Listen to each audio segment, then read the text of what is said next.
I just was like, what is this place? Like, there's so much life, there's so much green, there's so much water, and like everybody's like so nice. They're always trying to offer me food and all that.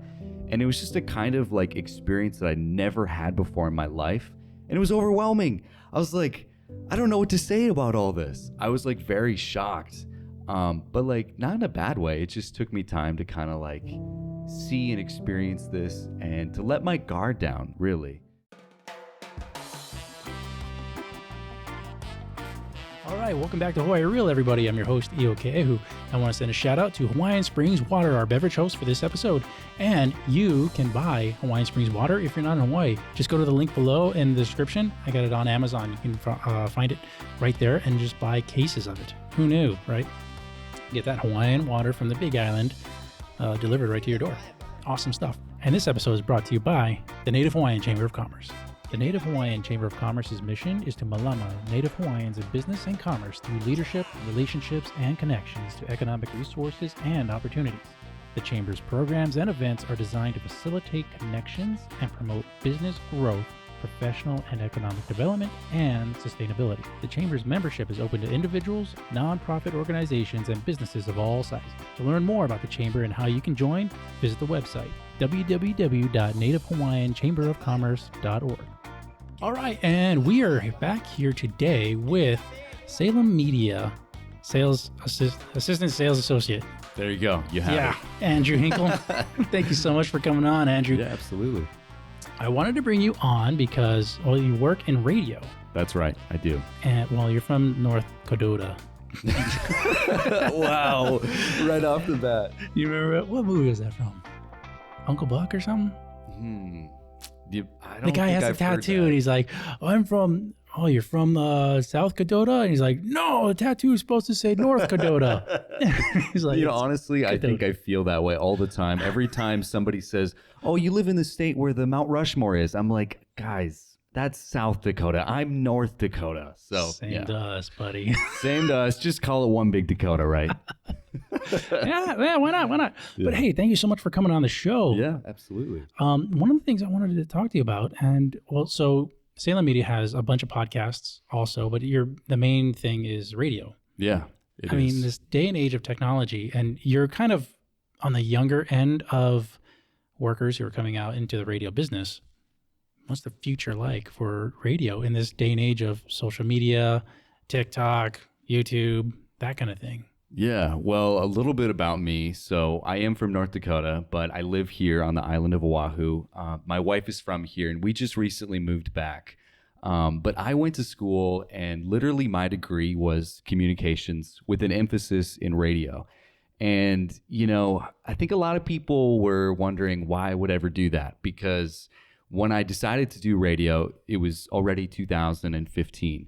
And people are like, radio's dead. Like, it's kind of this big dinosaur that, had died off back in, the early 2000s or whatever. But for me, I think I've always had this kind of deep passion inside of me for radio. I can remember as a kid, wanting to stay up past 9 o'clock and listen to my favorite radio show on, the channel that I always listened to as a kid growing up. And that was just one of the ways that I was able to really connect to somebody who I'd never met, but it was the content that kept me. And, radio isn't dead. Like, radio is still a thing. I work for Salem Media. We have 7 radio stations here on the island. And before we moved here to Hawaii, I actually worked at a radio station in North Dakota, the same one that I listened to as a kid. They hired me right after college. Yeah, and it was so nice to just work at a radio station and be one of the voices.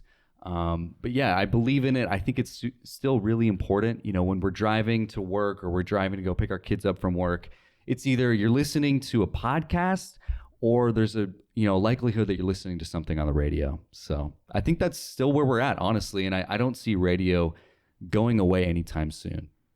Yeah, I kind of have the feeling that from a safety point of view, we'll never get rid of radio. Yeah. And cars are always going to have radios because it's a safety issue also, right? Anytime there's an emergency, power goes out, radio might still work. Or you might have a backup radio in your house or what have you. So radio can't die, it can't go away, for those reasons alone. we need to know if they're like here in the islands, tsunami's coming. Like we need to know.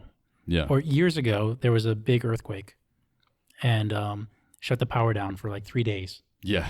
It's like, what do you do? There was no internet, there was no electricity. And so the only real avenue of information sharing was via radio, Yeah. So another thing that I'd want to touch on, I never really thought about radio like that. It's kind of like a great, backup plan if the internet goes down, but that is true. But some people ask the question like, well, is radio even effective? Well, here's a great analogy. And someone actually recently told me this because now at my new job, I help the sales team. So we do selling radio advertisement, and that was definitely new to me. But he put it in this way. So if you think about it, if you're a car salesman and you are wondering, should I advertise on the radio? Am I going to sell any more cars if I, put ads on? Maybe you will, maybe you won't. Who's to know? But if you put a radio ad on the radio right now on any of the stations here in Hawaii and you said, come to our car shop right now, if you are among the first 10 people, you get a free car. What's going to happen? Well, 10 people are probably going to show up to your car lot and they're going to be expecting a car because they heard your ad on the radio. So I think in just that one perspective, we know that like radio is effective. It does allow for a specific call to action. But I do think that like zooming out even more, it's not just radio anymore. It's audio, right? Like podcasts. And I think that is the future of radio, is going more into that space of audio as a whole and podcasting like we're doing right here. So yeah, like one of the things I always like to talk about is it should be cooperation over competition. Yeah, that's what, or collaboration over competition, either one, right? So for something like radio, I would expect it's not a competition between radio and stuff on the internet. Yeah. It should be a collaboration. Radio stations should be diving into that. And, you have a big business or anything on the internet platforms, it's nothing stopping you from putting that out on the radio too. Yeah, absolutely. My whole theory is like, hey, it's like take the shotgun approach when you're trying to reach everybody. Exactly. Just blast it out there to everybody at as many venues as you can to reach as many people, because you have all these different people listening or watching content on all these different mediums now, Yeah, something really cool that reminds me actually of that shotgun approach is now being at Salem, and they're a larger radio station than what I used to work back in North Dakota. But we do not just radio, but also digital advertising. And there's actually ways to track the metrics of when a radio ad is played during a certain time of the day. We can actually use certain statistics to see who had visited that client's website right after hearing the ad. Oh, that's awesome. Yeah, so they can like see when the ad was played and then track it in real time to see if the website saw a spike in visitors. So it's cool to see that there is a correlation that does happen from like hearing a radio ad. But I agree with you. Like if you are a business or whatever, if you're trying to get your message out there, there's more ways to do it than just one. And I think that the more kind of shotgun approach you have, the better chance you're going to have of like actually connecting with people. So, yeah. So Salem Media, you guys have a bunch of podcasts and everything going. Yeah. And nationwide, right? It's a nationwide company. It's pretty awesome. So Salem Media Group, it's actually part of one of the largest Christian broadcasting companies in the nation, over 117 radio stations. Here in Hawaii, we actually have 7 radio stations, but it's not a completely Christian format. So at Salem, we also are with Decades 107.9. Oldies. That's one of our. Love oldies. Exactly right. We got to get some of that Michael Jackson, Mariah Carey, whatever it is. He's dancing on the mic. I'm kind of feeling it out for sure. But also the country station. So Country 97.5. That's another really big radio station that here in Salem of Hawaii, that is part of our umbrella, so to speak. So yeah, anyway, that's just like a little bit about Salem. It's cool that, it's more than just one station. It's more than just a Christian station. You can have multiple formats within that. So you got a job at Salem from North Dakota, or did you move here first? And how was that process when you moved from the mainland here? Yeah, so that's a really good question. We talked a little bit about that before going live. But really, I didn't have anything lined up. I quit my job around March time. And because of COVID, my wife and we had gotten married right before the pandemic happened. We never went on a honeymoon or anything like that. So we actually went on our honeymoon right after we quit our jobs in North Dakota. And then we moved here. We went to Cancun for like a week. Nice. It was a good time. And because of COVID, there weren't a whole lot of people. So, it's all safe distance and wearing masks. It was good. But after that, we moved here and I had nothing. I didn't have a job lined up. I was just kind of like, you know what? I'll just wing it. I'll apply. I'll go to Indeed.com, see if I can find anything. And I actually got hired to Safeway grocery store. I worked there for actually a whole month in the deli department. Nice. Yeah, so that was actually my first job working. What's your specialty in the deli? Oh, man, I can make you a mean sandwich. How's that? So that was what I first did. And then... I kind of want to ask you. So yeah. the delis here in Hawaii, sometimes, I don't know if they're all like this, but some of them have like the fish and stuff like that. Were you involved with that too? And seeing all the different types of fish? No, so that was in the meat department. I was just strictly in the deli. So I dealt with, your sandwiches, your cheese, but also fried chicken. We had that back there too. Okay. So. Well, what did you think of the fish? You had to have seen it. Did you taste it? Yeah, so I am actually I'm a fan of poke. Nice. I really enjoy. Okay. I'm sorry if I butchered that name. We're gonna tease you all night, but it's okay. I'm still kind of working on my Hawaiian right there. So yeah, but I'm a big fan. I like to try anything really. And so that was one of the things that I tried before I even moved here. When I was still dating my wife, I visited here. And I tried some Hawaiian dishes, some Hawaiian plates, with the mac salad, the rice, the ribs, all that good jazz. But yeah, that can get to be a lot of food. And they have this word, right? It's called Kanakatak. That's what we do. Holy cow, man. I'm like eating food and I'm just like passing out right after. Time, yep. Yeah. So that's still a thing. Well, so your wife is from here. Yeah. Right. So did that make it easier to move? That she had like family here and stuff like that? Yeah, she does. I don't have like really any family or friends connections. It's just through my wife. She's the one with the friends, the family, the connections. She grew up here. But that I think was kind of like the hard thing. That's still what I'm like adjusting to is like, it's a completely different culture. Mm-hmm. Like I've only ever lived on the mainland. North Dakota is where I grew up, and then Chicago was where I went to school. And, I think that like for someone who has never lived on an island before, that's a huge adjustment. And when my wife and I first got married, we kind of saw North Dakota as like, we're going to live here for a year and we're going to leave.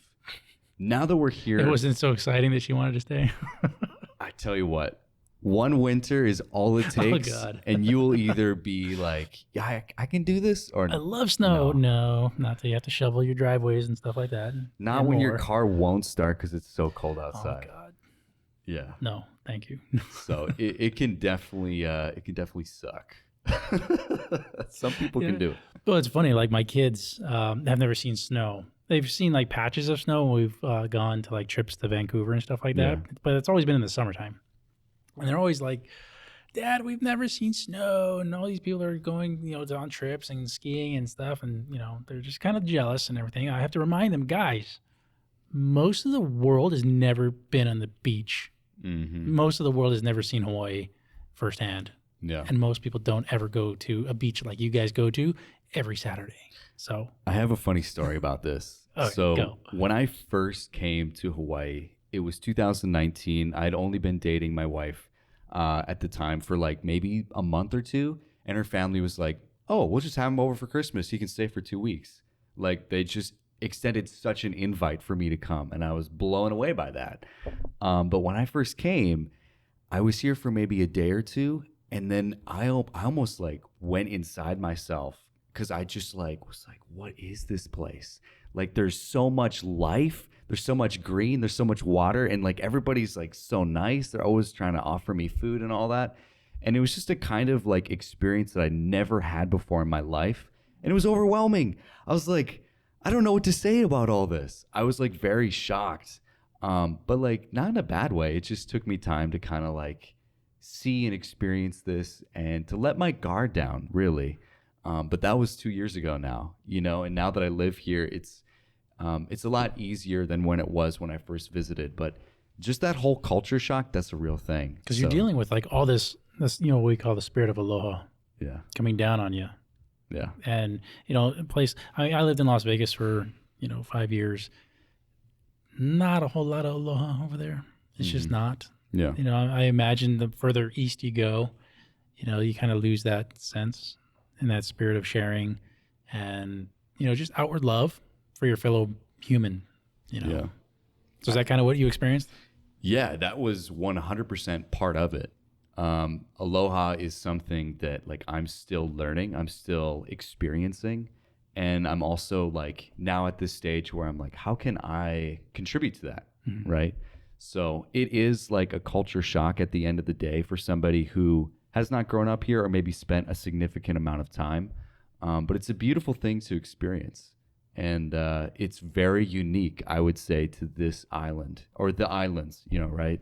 Hawaii is a beautiful place, but the people make it that way in a lot of ways.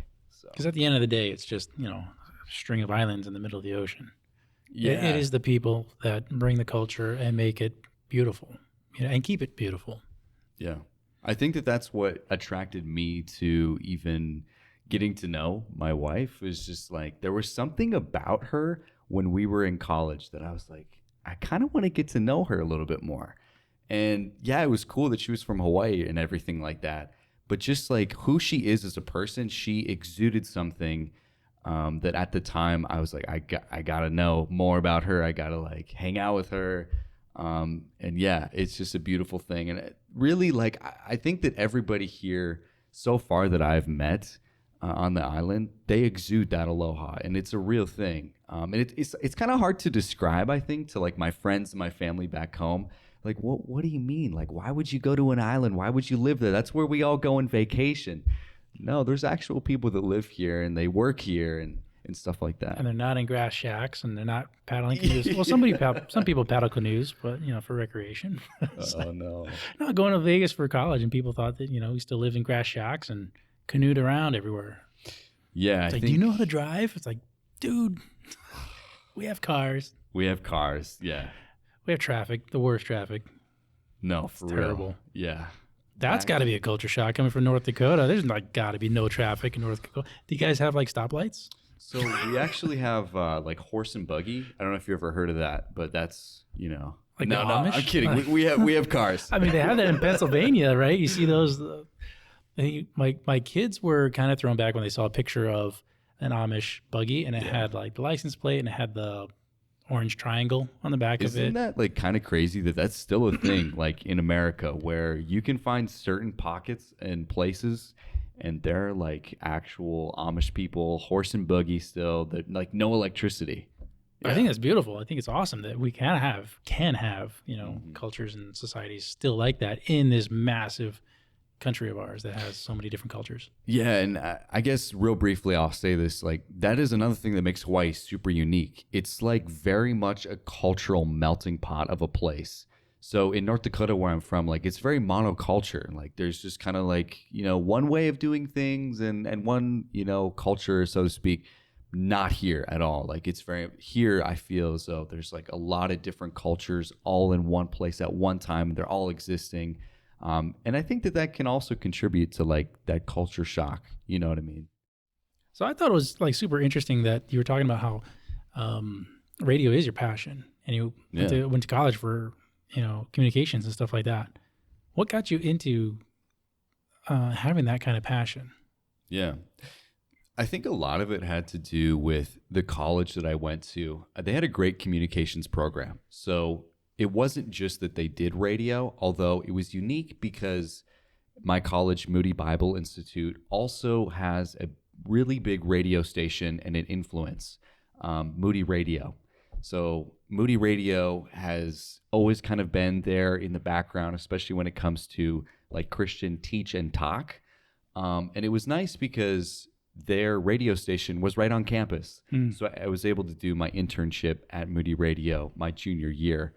But what kind of like sparked that for me was, so my dad did radio back in the 80s. Oh, there it is. That was something that he did. Okay. And I was like, wow, I would love to kind of follow in his footsteps in a way.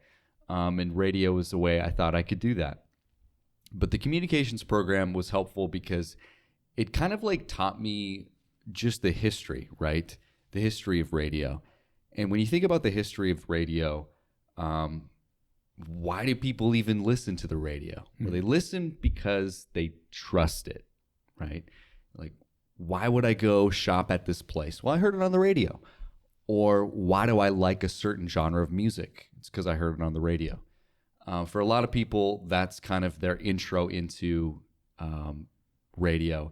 But really, like the communications aspect and just like studying it, that was what intrigued me and pulled me even more into it and made me realize, I think this is something I could make a career out of. I have like goals and aspirations even of one day doing like sports play-by-play. I think that would be amazing. And I got to do that at my last job. Very cool. For like football and for basketball. But yeah, that was kind of like my pull and what got me into it and what I studied when I was in college. No, it's interesting. So I love history and military history. I love like the World War II era and stuff like that. That's kind of where radio really came to life, Yeah. The Nazis used it. Like you said, like people just trust it because it was on the radio. Like he used that to, no end. He just blasted it out there. Yeah. I think people say that, hey, you can still hear like the old transmissions in space and stuff like that. Like it bounces off the atmosphere or some crazy thing like that. But no, you're right. Like radio was that original medium where, because it was somebody important enough to have the resources to blast their voice out on the radio, you took it for gospel. And you just say, yep, that's true because they said it on the radio. Or that's the news because I heard it on the radio. Well, another thing too is like before television, people wouldn't just like sit around and watch TV because they didn't have it, but they'd sit around a radio and they would just listen for hours or whatever it was. So that was kind of like the first medium of a way that things were communicated. And so radio was like there before TV was. Before radio, you had like the telegraph or the telegram. So it's like you kind of like... Or you sat around and stared at the fire. And then before that, you had carrier pigeons. No, so it's like just like studying like the history of communications and you really like stretch that out over time. I mean, you go all the way like ancient, you had hieroglyphics. So there's always been a way that humans have found to communicate to one another because communication is how we ultimately understand. It's how we connect with people. It's how we leave a legacy. So I think that right now we're at an interesting time. We're seeing like a transformation happening. And I think that you're actually part of it in a unique way. It's podcasts. So people are finding new ways to make podcasts. And so you don't actually have to have like a physical brick and mortar radio station, so to speak. You can just create content right now on your phone. You can take your iPhone out right now. You can go to, your Notes app and you can hit that microphone. You can just make a podcast right there. It doesn't have to be this, really technical thing. But it's nice when you have all the like physical, gizmos and gadgets, the lighting and the cameras. And the fancy microphones. Exactly. You can sound good. A big antenna outside the building. I don't know. Do they still have those? Like the huge antenna outside the radio buildings? So in order to broadcast, you're going to have some type of tower. And here in Hawaii, it's unique because you have mountains. And so that likes to interfere with the radio frequencies and everything. So really, if you have a very large antenna or tower, it helps to kind of overcome all of that. But, nowadays we just have Wi-Fi. We can download it. So what about digital radio? How is that transmitted and stuff like that? It's like on your car, you have digital radio, Yeah. and I know like law enforcement, fire, they have digital radios. I don't have no idea how they work. So I don't want to like speak into something I don't know a ton about. And I don't know like too much when it comes to those, but I do know that there is a difference between some radio stations because they have like an HD frequency. Right. So it comes in a little bit more clear. But like the ins and outs of all that, I'm not super well versed. Not yet. Not yet. You'll get there. Nah. Yeah. I actually have a question for you. I'm Oh. curious because you kind of have a unique way of you're a cop or you have been in law enforcement. What was that like? Like, what encouraged you to go into that realm for a career? So, kind of a funny story. I actually covered this in one of my prior podcasts with a high school classmate of mine, Tony. And originally, I graduated from high school and went off to college. I wanted to be a business owner. Okay. And so I went in for business management, found out that there was a lot of math involved in that. And I freaking sucked at math. And it was like high level math that you had to take to get this degree. And I was just like, I was failing. I was like, ugh. And the second year I was there, I met up with him on orientation. He had gone off to a different school, came to that school, UNLV, and we met up. And he said he was going there for criminal justice. Okay. And then he was going to go back and be a police officer back in Hawaii because his brother was a police officer. And so I looked into the degree for criminal justice, and I was like, there's like hardly any math. It's like basic math or statistics. So it was like the highest math you had to take. I was like, dude, I can do that. I got this. So I changed my major and kind of changed my life direction to go down to law enforcement. You know, my dad was in the Army, so he kind of grew up in a military family as an Army brat. But he passed away when I was 13. Oh, wow. So that, over the years after him passing away, it kind of tarnished my idea of trying to go into the military. Because before that, I was like, yeah, I'm going to join the Army when I'm 17, 18, whatever. Yeah. But when he passed away, it was kind of a shock. And my whole family, our lives changed in an instant. So I think the sense of wanting to serve stayed with me, but the sense or the knowledge of knowing what we went through as kids growing up in an Army family and moving every year, just it kind of sucked. Like, people don't know. I know people that have never moved out of their house their entire lives. So they maybe moved once or twice. Yeah. We would move every year. And we wouldn't move, and this is growing up when we were in elementary school. Yeah. We wouldn't move in the summertime. We'd move at the end of the year, which is like December, January. So we're moving in the middle of a school year. Yeah. So we're leaving a school, leaving one elementary school, during Christmas break and starting a completely different school in a different state come January. And that was kind of the lifestyle that we had for a number of years. Interesting. And I did not want to go into that. And I did not want to raise children in that environment. I was just kind of, no, I want to settle down, have a home and plant roots and, just have that. But at the same time, I still want to serve. I want to serve my community. So, police. That makes sense now. I'm glad I have that connection point. But what's interesting is, as you may know, I'm sure that you would know, like, it's a very unique climate right now for police, especially here in America. Yep. But maybe, and I'm curious what you think about this, is it just like different period because we're here in Hawaii? Like, do we have those same issues like on this island compared to like where we are, on the mainland? And because, like, for example, in Chicago, like, police, it's a hot topic because police brutality and just where things are at with like gangs and also like, racial matters too. So I'm curious, like, how has it been for you, like, navigating through that as in the law enforcement career and just where America is at right now? I think it's very different here in Hawaii because it is such a small networked community here. You had your wife here and we have a couple of guests here and they knew somebody in common. Yeah.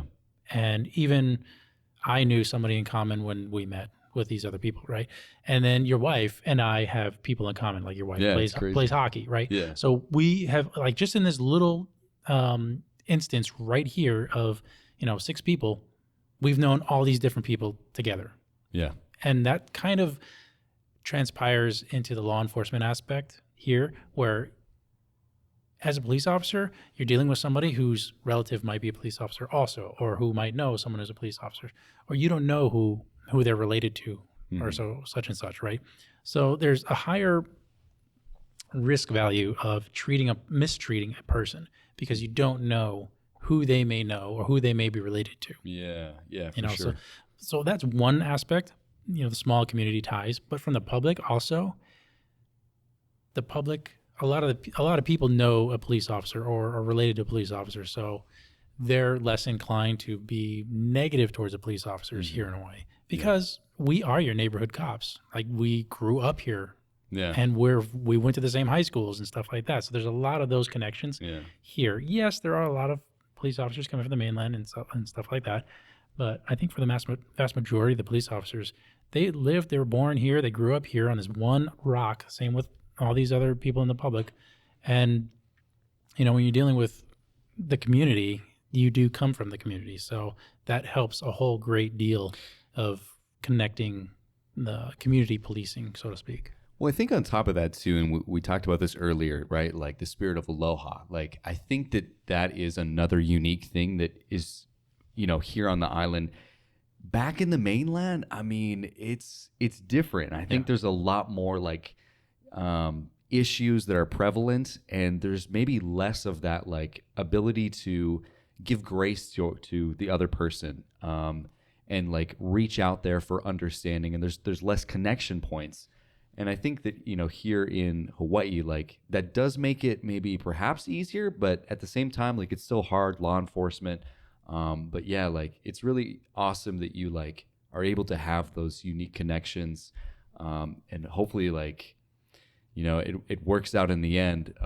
But yeah, like I think right now with like how America is and the climate of stuff, it's tense. It's like very tense, and it's not like that here. It's definitely different.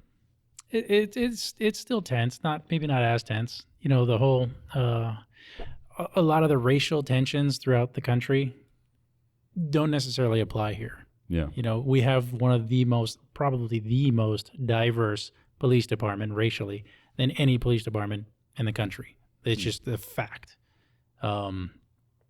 So to say this police department is racist is like, how?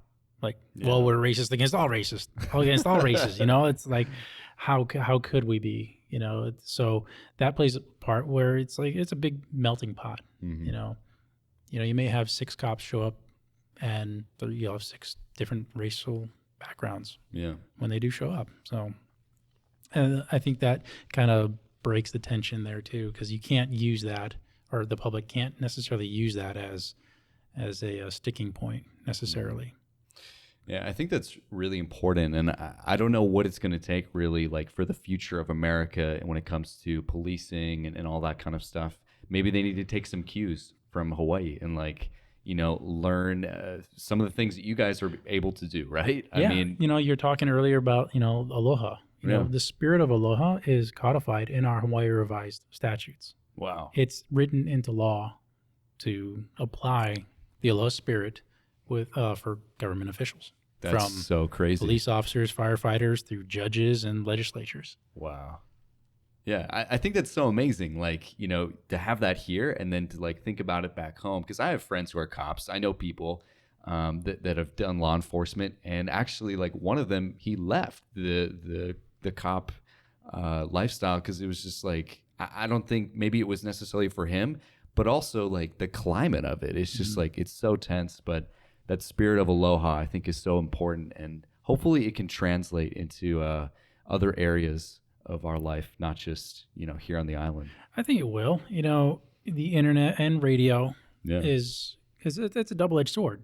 You know, it's a platform to shout out all the evils and, you know, us versus them kind of things, but it's also a platform to bring people together in common cause.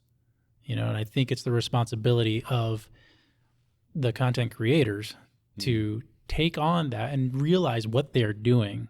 Realize, hey, are you separating people or are you connecting people? Yeah. If you're the one separating people, you may need to rethink what you're doing. Yeah. You know, you should be using your platform to connect human beings in a positive manner, hopefully.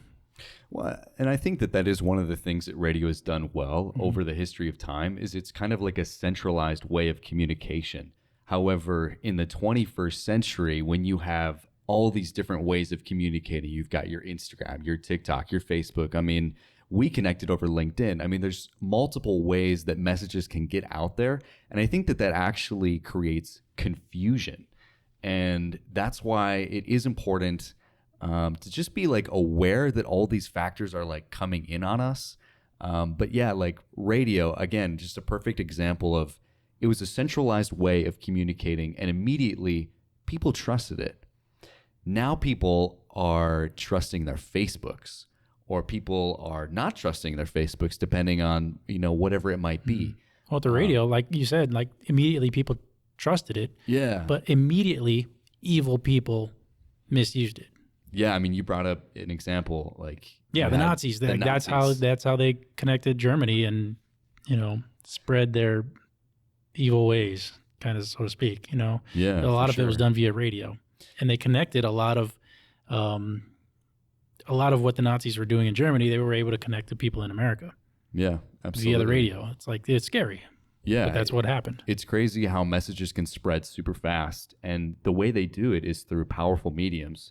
So, yeah, I mean, just to wrap it up again, like on that point about radio, I still do believe it is a powerful medium for communicating, but I really do see just how much, we have other ways of communicating. And I think that podcasting is going to continue to like expand upon the importance of radio, but it's going to be more audio, I think, in the future, for sure. One note I wanted to ask before we take a break. What is radio one of the only things that people can use to communicate in space? Communicate in space? Yeah, with each other. Well, like space shuttle, satellites and stuff like that. Or how do people communicate in space? Is it only via radio? Boy, I don't actually know. We're going to have to... on. We need like a Jamie or someone who can like look it up, hey, right? Good. Can you look that up, Jamie? Joe Rogan's funny. He's funny. When you mentioned Joe Rogan on the messages, I was like, I'm a huge fan. Like, I love to listen to his podcast. I was actually just listening to one today. But a few years ago, he was like the first podcast I really listened to, and like kind of my inspiration to like continue on doing radio and even start my own podcast. One of my best friends back home, we kind of like did it for a little while. We didn't create too many episodes, but it's so much fun to just like create a podcast. But it's a lot of work too. It's a lot of work. Yeah, like all the editing and everything, like it takes a lot of time. That's a production. So, yeah. All right. So we had a question about radios in space. Yeah, we did. What do we got here? So I pulled a little Jamie here, did a Google search. Jamie, look it up. Yeah. If you don't know Jamie from the Joe Rogan podcast, anytime he has a question, Joe Rogan has a... He's just some random guy off camera that looks stuff up. Yeah. He might not even be real. No. So it's like Jarvis. Exactly. It's just Jamie. So I pulled this off of the NASA website, nasa.gov. So you know it's real. But the title of it is Hamming It Up in ISS, the International Space Station. So yeah, the ham radio, that's a big thing. But basically, amateur radio has become a fun way, it says, for average folks to communicate with the International Space Station and the astronauts there. So anyone with a scanner can actually listen to the communications, it says, that take place between Earth and space. And if you have a transmitter, you can take part in the conversations. What? That's crazy. Yeah. It's like their own little clubhouse. I mean, that would be pretty awesome to be communicating with someone who's like up in space. Like, that sounds next level. But I guess there's got to be like a time frame for when you can do it when they're overhead, right? Yeah, I'm sure that's probably, you have to figure that one out. But that's really interesting. Like, just to take it back to the original question, is that in this day and age of high technology and everything, and the people that were sending up into space, Jeff Bezos, yeah, like they're still using radio signals to communicate. I think it's always interesting too that for whatever reason, humans within the last 50 to 60 to 70 years or so have wanted to go to space in a very like passionate way. You think about it, right? Like back in the 50s and the 60s, you had the race to space. Yep. Like I read about it. That was like when my parents were growing up. But when they actually did go to space, if they went to space, allegedly, there's If always they a went to the moon. possibility that they actually staged it. No, we won't get into that. No, but they went to space with not like a computer or a phone. They went and they had like radio. Like their technology was so primitive to what we now have. Mm-hmm. And so I think that that's like fascinating. It shows kind of like the human spirit to just always innovate and want to do something that's great, you know? Has there been a big advance in technology with radio over the past 50 years? That's a good question. Because we have HD radio, but is that the same thing? HD radio just means that it sounds more clear. It sounds better. Honestly, radio, you have like Sirius XM, you have like your satellite radio stations. I think that that was kind of a really big advancement in the radio industry. But really where things are going is streaming. It's online. Yeah. So people can listen now to their radio station by just going online and literally listening to the website that their radio station has. You can create your own internet radio station too. That's actually It's crazy. That's how my college did it. So we didn't even have, for my college radio, we didn't even have a physical radio station. We just had an online stream. So that was kind of like another way of just showcasing here in the 21st century, like radio has evolved a lot already. So those internet streams, can that go to the radio signals also, or is that only via internet?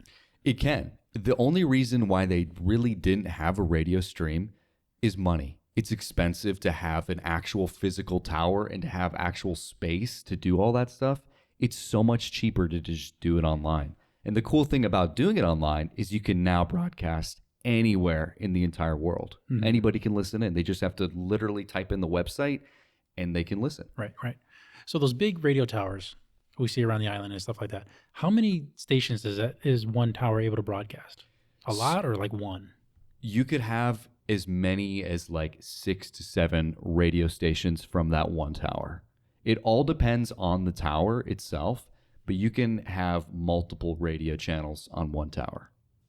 You're never just going to find one tower with only one channel or one radio station, because that's just inefficient at that point. Mm-hmm. When you can have multiple. So actually what's interesting is you'll notice, I guess you wouldn't actually know this unless you worked in radio, and I happen to, but one radio tower, they will actually have different radio stations that are not actually part of the same company on the same tower.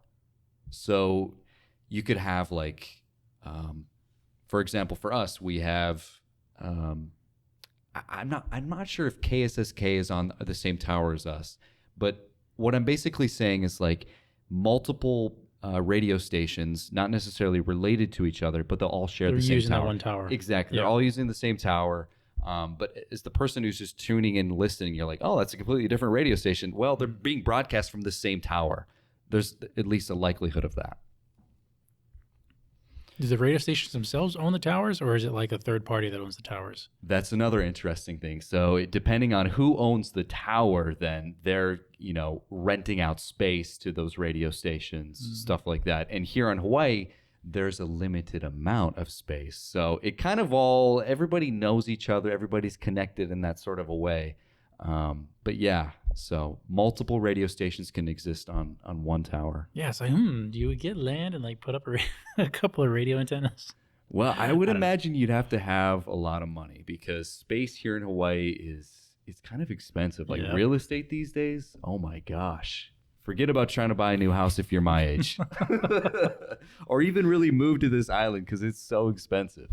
Well, I mean, cell towers do that same thing, right? With they put those cell networks and everything on the sides of the buildings and stuff like that. That's true, yeah. And right now, like 5G is kind of the new thing. And so I'm not sure if it's AT&T or who's doing it, but they're trying to build 5G towers all across America. What do you know about 5G? Because it was coming, right? For the longest time, they were saying 5G's coming. The governor here signed, we're going to construct 5G towers and everything like that. COVID happened and it's like gone. Don't hear anything about it anymore. It's a great question. I'm wondering, and maybe somebody listening to this podcast and you actually know about it, you'd be like, no, that's so wrong. I'm wondering if it's just as simple as you flip a switch and you have 5G. Because the towers are here. I feel as though the capability could be there.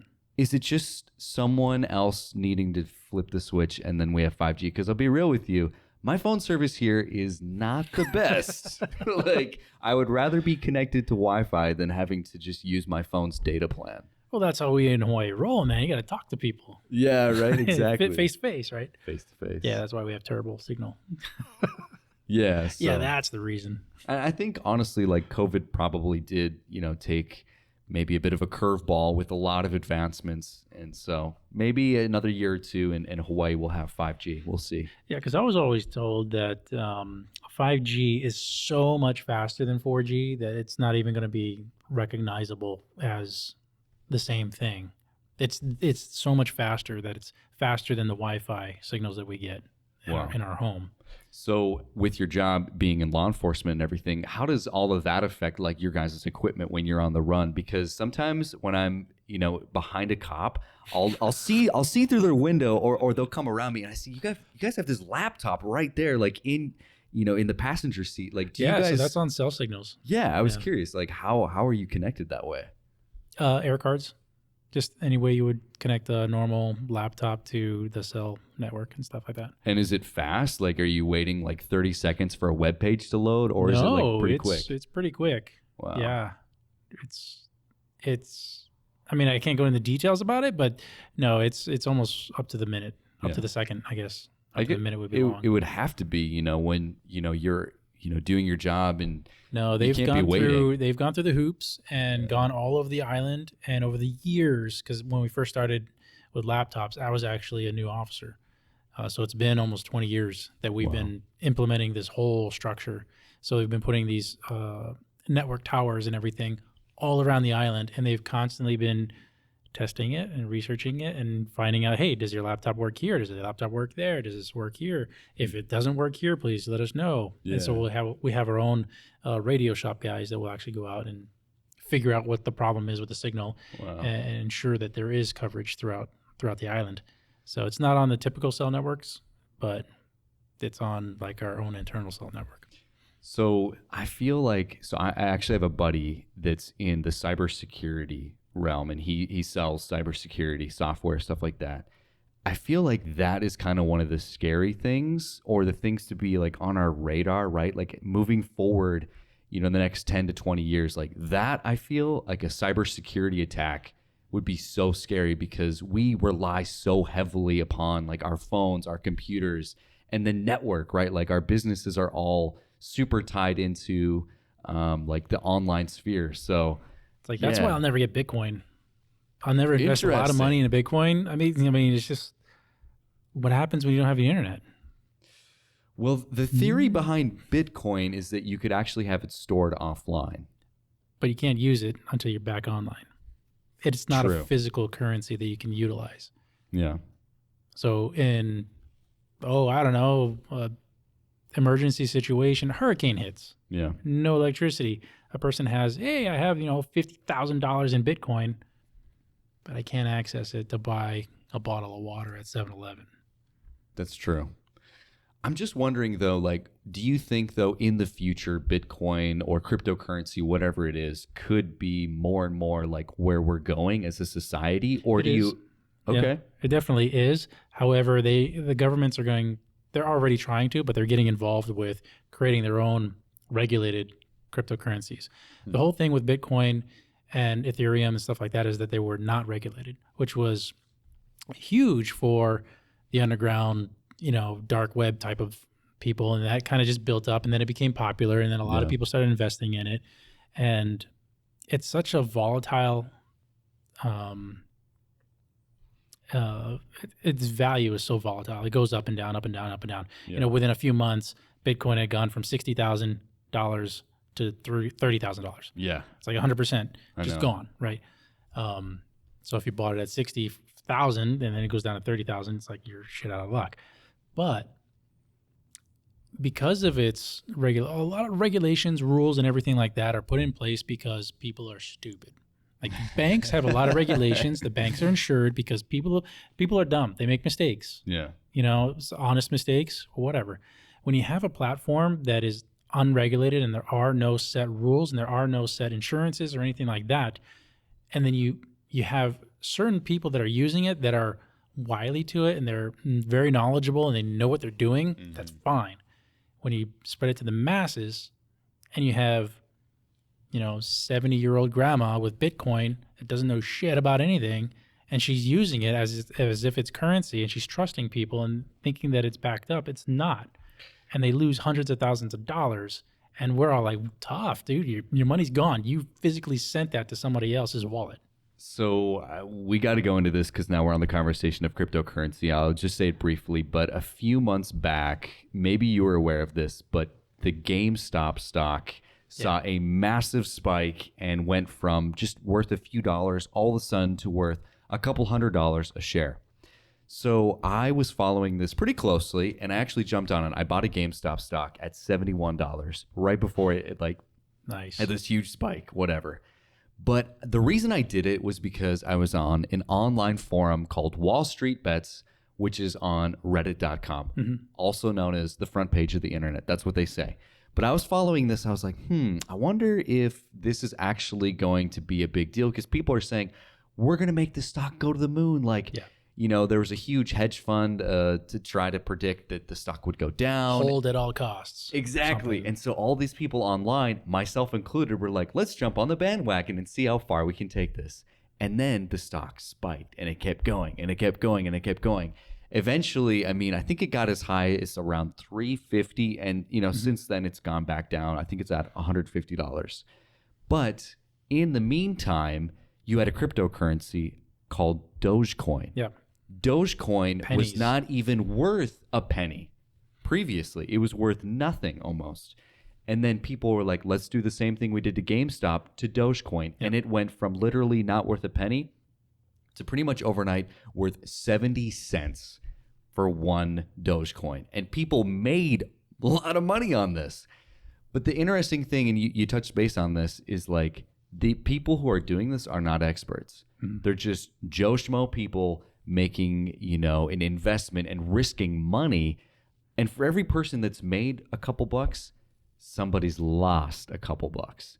So I'm curious, do you think that the regulation also needs to apply to people using the stock market, for example? I think the stock market is regulated as far as we can do it. I think I think it's good. I think what happens in the terms of GameStop is you had people buy late and end up losing money when it dropped. Yeah, absolutely.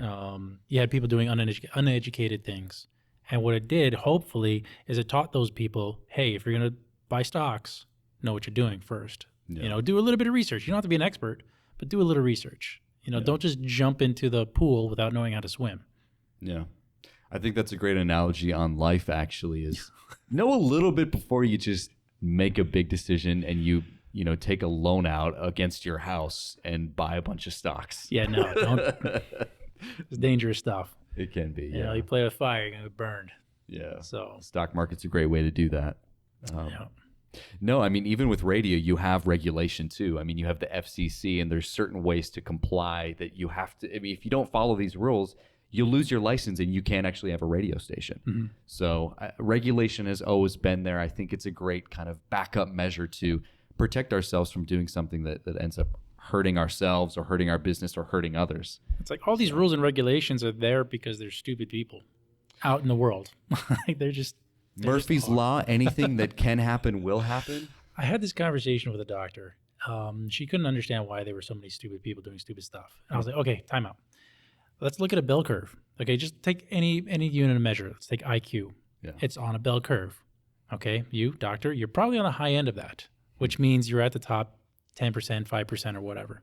That means 90% of people are less intelligent with that metric than you are, which you put it at the 50% point where, okay, half the people are right there at average, right? Yeah. That means half the people are below that.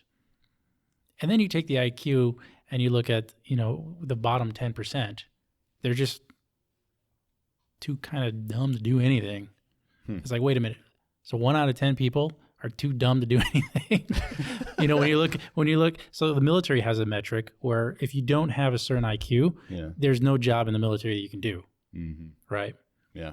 You're just gone. Well, that's like the lower 10% of people. So it's like, wait a minute, the lower 10% of people, like there's no job in the military they can do. Like what? That's 1 out of 10 people.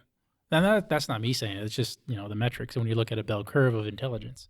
So that's where we have to kind of have rules and regulations to protect the people that don't know any better. So that's why when you're driving around, there's people doing stupid stuff on the road. Like I had road rage today. Oh, no. I just got to say, okay, they're they're 1 out of 10. Well, I mean, okay, so that's definitely one way to look at it too. But what if they're just having a bad day? Totally. Well, road rage is different than like stupid drivers. That's true. Yeah.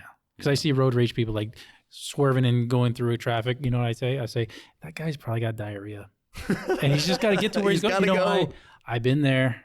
Been there. Sorry. Everybody's been there. So I give them grace. But if they're in the fast lane going like 5 miles under the speed limit, oh, dude. I start to lose myself. So I've been on the island of Oahu for now about 3-4 months. And I got to say, whether you're going super fast on the roads or super slow, you're all going to end up at the same place. There's a stoplight that, you know what? We're all going to wait at the stoplight and nobody's going to go for at least 2 or 3 minutes. So why do you got to speed? Why do you got to have this road rage? Because you got to beat that stoplight. So you don't have to wait for 2 or 3 minutes. Oh my gosh. Good luck, right? Yeah. All right, Andrew, we're out of time, but it's been a great ass conversation. Thank you so much for coming on the show, man. It's been fun. I'm so glad we were able to connect. It was a pleasure. Thank you. All right. Everybody, Andrew Hinkel. And as always, stay happy, Hawaii. Peace out, guys. Yeah, quick close.